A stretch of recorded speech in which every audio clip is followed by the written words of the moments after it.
மனிதர்களாக பிறந்த எல்லோரும் பாவம் செய்யக்கூடியவர்கள்தான். எல்லா மனிதரும் விதிவிலக்கில்லாமல் மறக்க முடியாத, மன்னிக்க முடியாத, இழிவடையக்கூடிய பாவங்களை கூட எல்லா மனிதர்களும் அவர்களுடைய வாழ்க்கையில் செய்யக்கூடியவர்கள்தான்.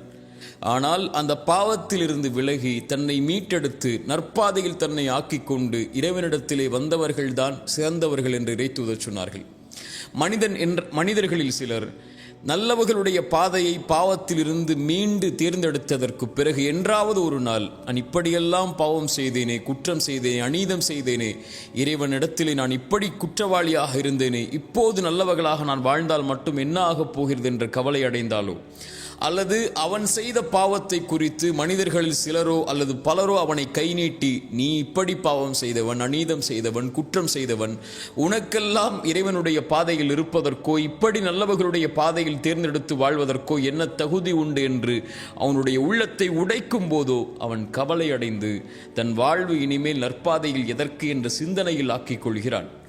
இறை நம்பிக்கை கொண்டவன் கடந்த காலத்தில் செய்த பாவத்திலிருந்து மீண்டதற்கு பிறகு ஒருபோதும் அதை குறித்து கவலையடைய வேண்டிய அவசியமில்லை. இறைமறை சொல்லுகிறது, வல்லதீன இதா ஃபஅலு ஃபாஹிஷதன் அவ் ஸலமு அன்ஃபுஸஹும் ஸக்கருல்லாஹ். ஒரு அடியான் நல்லவராக வாழ்வான், அவன் ஒரு நாள் மானக்கிடான செயலை செய்வான் அல்லது அநீதம் செய்வான் தனக்குத்தானே. அப்படி ஒரு கால் பாவம் செய்தாலும் கூட அவன் இறைவனை நினைவு கூறுவான். அந்த பாவத்திற்கு பிறகு தன்னை மீட்டெடுத்து நல்ல பாதையில் அமைத்துக் கொள்ள வேண்டும் என்ற அந்த பாவத்திலிருந்து படிப்பினை பெற்று வாழ ஆரம்பிப்பான். அவனுடைய பாவத்தை இறைவனை தவிர யார் மன்னிக்க முடியும் என்று இறைமறை கேட்கிறது.